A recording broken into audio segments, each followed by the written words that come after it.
wao wamepewa baskeli. Ndio. Hizo baskeli ni zawadi kutoka kwa rais wetu Samia Suluhu Hassan, kusema mabalozi waliofanya kazi muda mrefu wapewe baskeli. Ndio. Sasa sijui hizo baskeli ni za ofisi ya chama au ni balozi, ni baskeli zimepewa mabalozi. Haya, nimekusikia. Na mzee ameuliza sehemu sahihi kwa mwenezi. Mzee, naomba uende kwa katibu wa CCM wa mkoa, yuko hapo nyuma, ili aweze kukuelewesha vizuri. Hayo ni mambo yetu sisi kwa wanachama. Haya, mpe mzee mwenye bagarashia hapo. Karibu. Kwa majina naitwa Shabani Yanga. Karibu. Natoka kata ya Mahembe, kijiji cha Mahembe.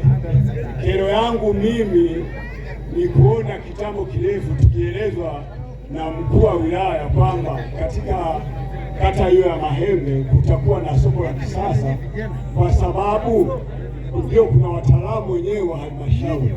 Lakini mpaka dakika hii tukijiuliza sisi wananchi wa kata hiyo ya Mahembe, kijiji cha Mahembe, soko limetelekezwa na wala huwezi kujua kama soko hilo liko chini ya viongozi wa halmashauri.